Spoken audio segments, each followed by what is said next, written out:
When the games of our childhood call us back to play them, do we continue playing or put our nostalgic urges to the side? When it comes to Arcadia's games, we don't have a choice. Today, I'll be overviewing the group of interest Arcadia from its history, important characters, themes, and articles you should read. I'll give a viewer discretion warning, as Arcadia skews on the dark side, from human sacrifice of kids, moderate body horror with gaming consoles, and heavy drug use. If that's not your cup of tea, that's okay. Also, disclaimer, these articles are works of internet fiction. Any resemblance to actual persons, living or dead, or groups or events are purely coincidental. Before we get started, hit that like and subscribe button if you want to see more SCP content. This particular group was a blast to read, and I'd love to keep reading about more. The group Arcadia was spearheaded by a man named Nolan Bushnell, who originally ran it as a software company. In 1964, he went to the University of Utah, and after meeting with one Ted Dabney, they decided to use occult underworld magic to enhance the games around them. To say from the hub, 1964 is the year Arcadia became Arcadia. They were decently active throughout the late 20th century, though Nolan dropped out at some point in the middle. And while there are some on and off or even silent periods, Arcadia remained ever present through time, despite the absence of its founder. For actual site history, the group of interest was mentioned in articles years ago, with pages such as SCP-2600 mentioning the group. It picked back up again in 2020 with a refreshed hub look by Jackal Related, and it's going decently strong.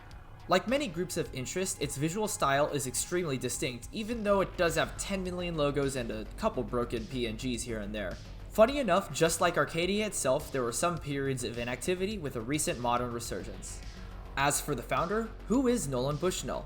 Funny you should ask, because he tends not to show up in articles like ever. From what is shown, he's an eccentric man with high charisma, as he's seemingly able to convince anyone of anything. One such case is the Tale for Your Eyes Only, where Nolan tantalizes Apple's founder with a device that could give him the answer to anything. In reality, it's an SCP that can infect and control devices at a rapid rate through people. If you've noticed, the major recurring theme with Nolan and Arcadia is that their effects on the past have consequences felt today.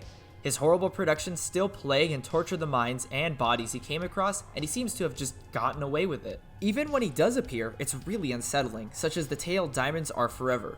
In that, he encounters the man Adam Osborne, the founder of a computer company. After having some unsettling conversation with Adam, Nolan nonchalantly shoots the man's accountant to death in front of him and his kids. Before Nolan could do anything else, he picks up a call like nothing happened and leaves. For the group itself, Arcadia could be any of these things. Drug-addicted witches and warlocks getting rich off black magic games with sacrifices. It could be a corporation making high-quality games and gaming products with some sort of anomalous twist. Or it could be somewhere in between. What you need to know is that at the very least, a bunch of people, including Nolan, partook in dark rituals and drugs throughout the retro gaming decades to make the most immersive experiences possible. Games that wouldn't just change the market, but blow it away. The veneer of a gaming company is palpable in SCP-5203, where the literal rage and salt at gaming events manifest anomalous entities. That's all I can say of the article without spoiling the fun, but trust me, it's a good ride.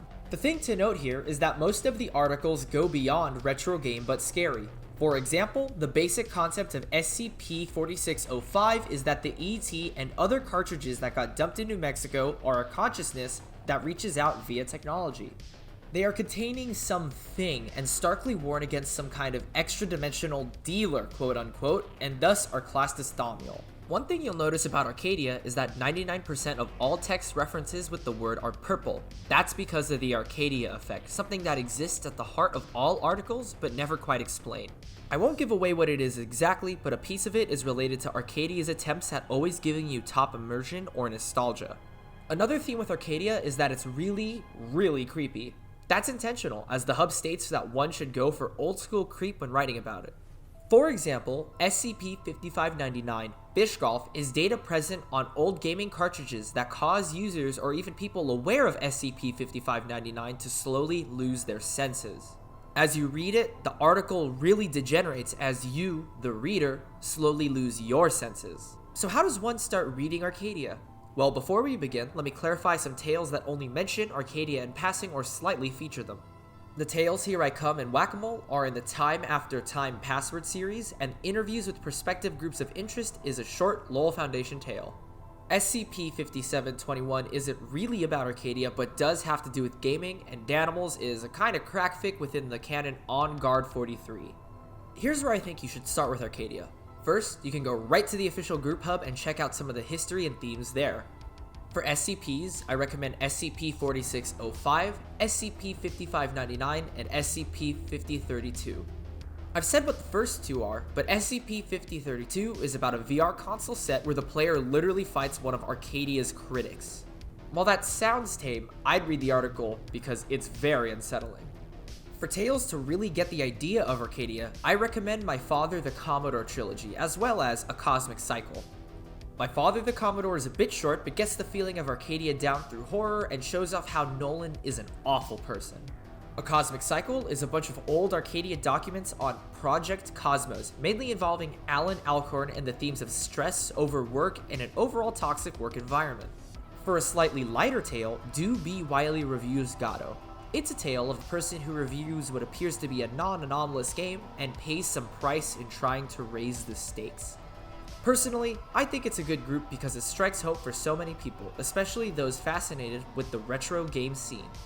It uses that idea well and generally doesn't resort to tired tropes every chance it gets. It's not quite as big as the other groups, and one factor is that there isn't a group of interest format like Wilson's, the GOC, or Marshall Carter and Dark. Despite this, I hope to see more contributions to Arcadia in the future.